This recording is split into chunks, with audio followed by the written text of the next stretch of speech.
ஓரளவுக்கு உள்ளது. ஆனால் மற்ற அதர் ஃபேக்டர்ஸும் இதுக்கு பொலிட்டிக்கல் பார்ட்டிசிபென்ட்ஸ் ஆஃப் விமன் மற்ற ஃபேக்டர்ஸும் கான்ட்ரிபியூட் பண்ண உள்ளதாக நான் இந்த அவையில் தெரிவித்துக் கொள்ள விரும்புகிறேன்.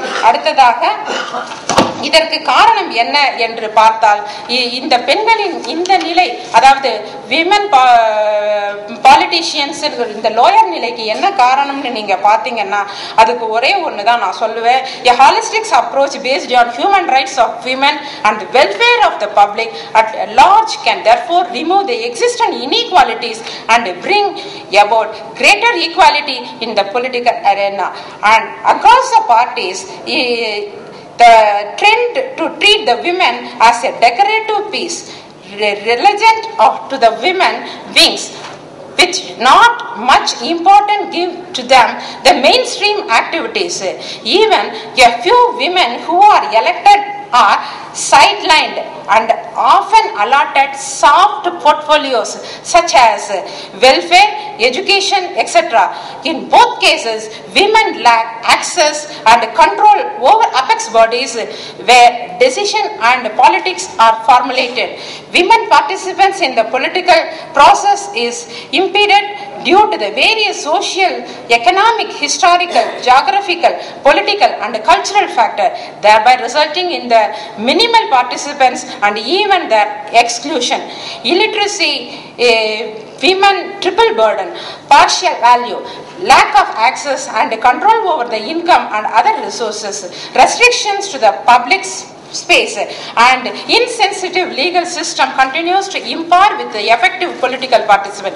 This is accompanied by the absence and inadequate availability of the infrastructure facilities and support various services to facilitate the participants. There are no specific law or policies as far that can strengthen the ground for political and economic empowerment of women.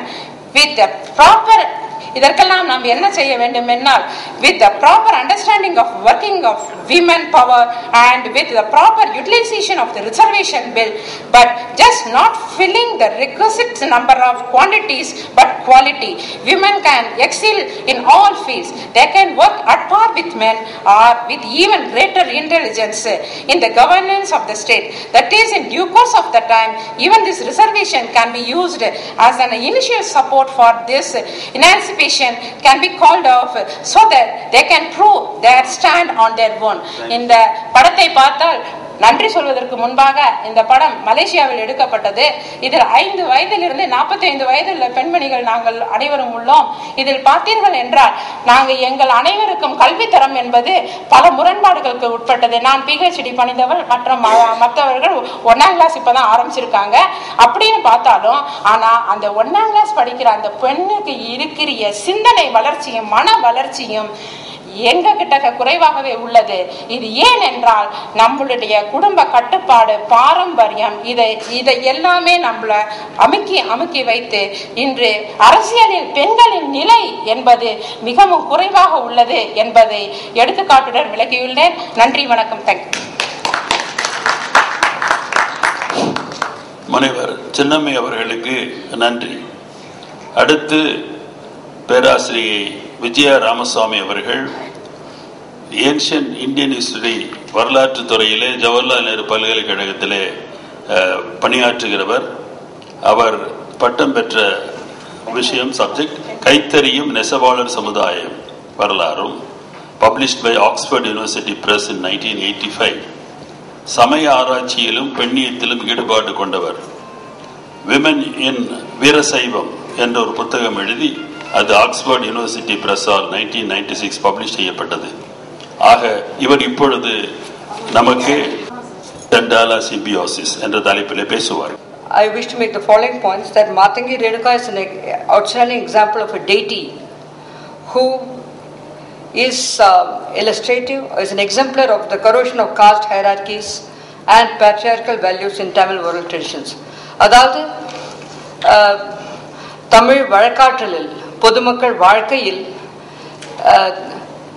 தாழ்ந்தோர் உயர்ந்தோர் ஜாதி என்றது அது ஓரளவு இருந்தாலும் அதற்கு முரண்பாடாக மாதங்கி ரேணுகாவின் வழிபாடு உள்ளது என்று நான் ஊர்ஜிதப்படுத்த விரும்புகிறேன்.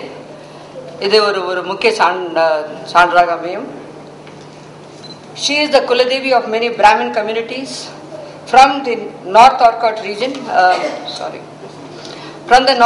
region, including the famous director of the Swatirnal Academy, Professor K.R. Kumaraswamy. She is also the titular deity of the very powerful Kamma community, which is most important in Coimbatore, in the Kongu region.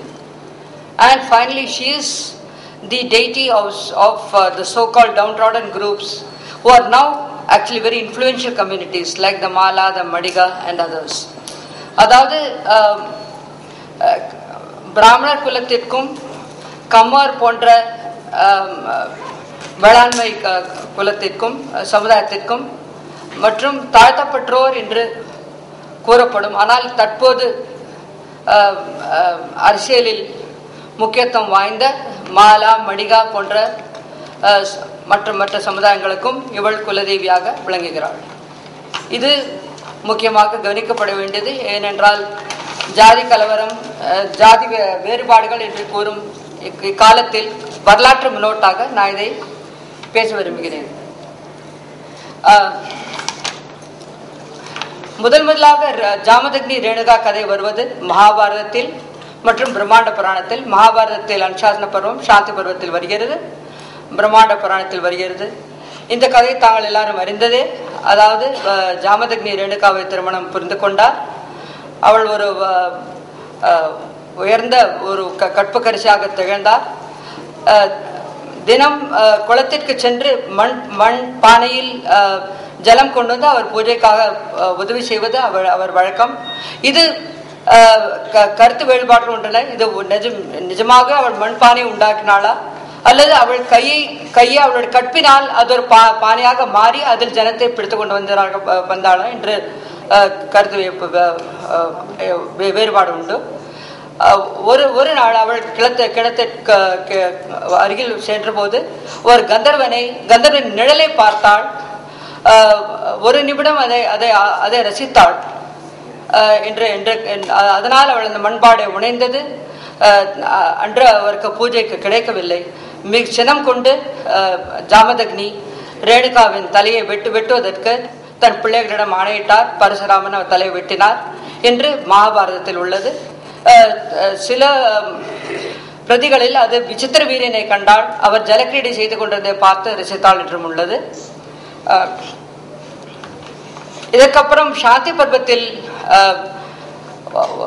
விசித்திர வீரியன் ஜாமதக்னியின் ஆசிரமத்திற்கு வந்ததாகவும் சுஷீலு என்ற காமதேனு போன்ற பசு அவர்களுக்கு எல்லாம் உணவு அளித்ததாகவும் அதை விசித்திர வீரியன் கேட்டு ஜாமதக்னி மறுத்ததாகவும் அதனால் விசித்திர வீரியன் அவரின் சிரசை வெட்டிவிட்டு பசுவை பலாத்காரமாக எடுத்து சென்றதாகவும் ரேணுகா 27 முறை தன் நெஞ்சில் அடித்துக்கொண்டு அழுததாகவும் அப்பொழுது பரசுராமர் தன் பயங்கர சபதத்தை செய்ததாகவும் இருக்கிறது. அதாவது சத்திரியர்களை 27 முறை நான் சத்திரியர்களை தேடி அவர்கள் வதை செய்வேன் என்பது.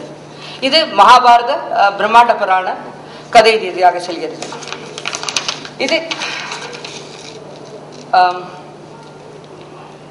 ஓகே. அடுத்ததாக செல்வது வழக்காற்றியல், ஃபோக் ட்ரெடிஷன், ஓரல் ட்ரெடிஷன், முக்கியமாக படைப்பிட ஸ்தல புராணத்தில். தாங்கள் நோக்கி இருக்கலாம், பிள்ளையை தலை வெட்ட சொன்ன போது ரேணுகா சும்மா நின்று கொண்டிருந்தாளா என்று.